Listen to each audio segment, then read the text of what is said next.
तो आइए बच्चों, आज का क्लास शुरू करते हैं। आज हम पढ़ने वाले हैं क्लास 9th का सब्जेक्ट मैथ, एक्सरसाइज 1.1 का question number first. Question number first में हमें क्या दिया गया?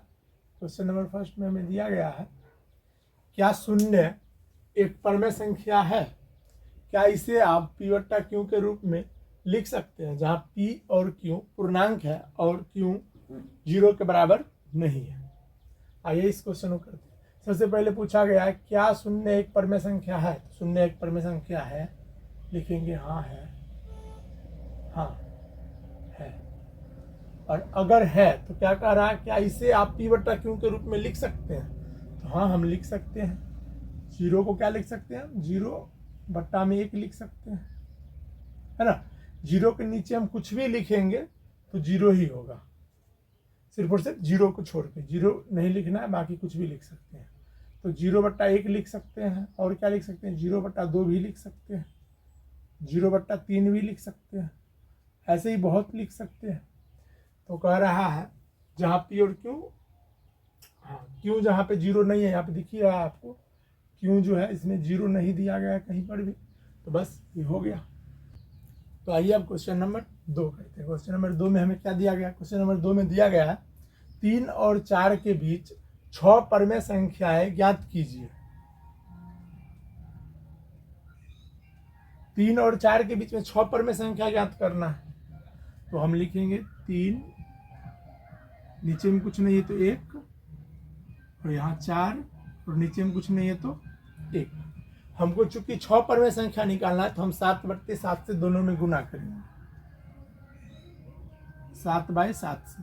अगर 8 परमेय संख्या निकालना रहता तो हम 9/9 से गुना करते, और 7 परमेय संख्या निकालना रहता तो 8/8 से करते। यहाँ 6 निकालना है तो 6 निकालना है तो 1 बढ़ा के 7/7 से दोनों में गुना करेंगे। तो क्या आ जाएगा?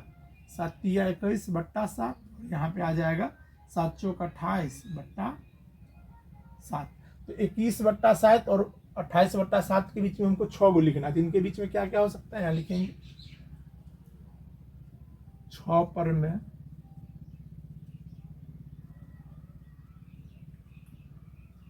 संख्या निम्न है।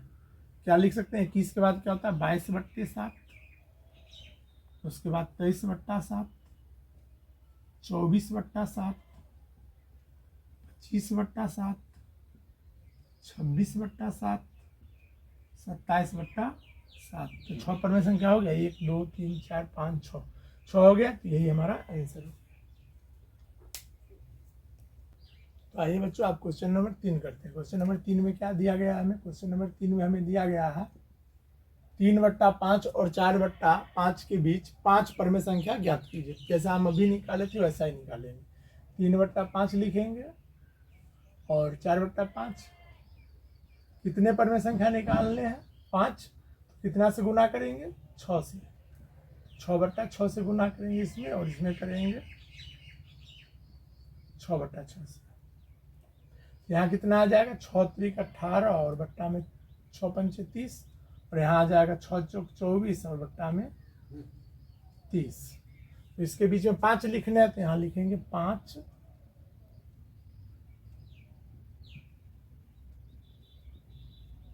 परमेय संख्याएं निम्न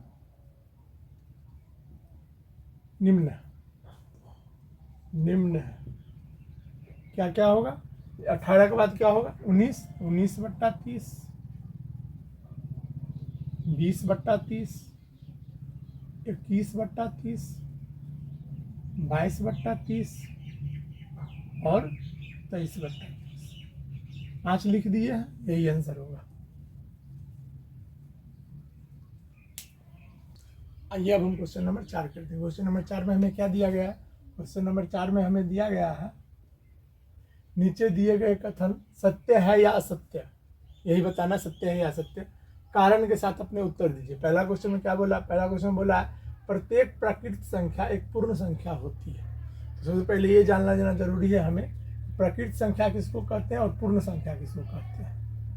तो यहाँ देखिए, प्राकृत संख्या। यहाँ पे प्रकृत संख्या में जो होता है वो लिखते हैं यहाँ पे। प्रकृत संख्या जो है 1 से शुरू होता है, 1 2 3 4 5 और डॉट डॉट डॉट ऐसे ही जो है इनफाइनाइट तक जाएगा। और पूर्ण संख्या जो होता है, पूर्ण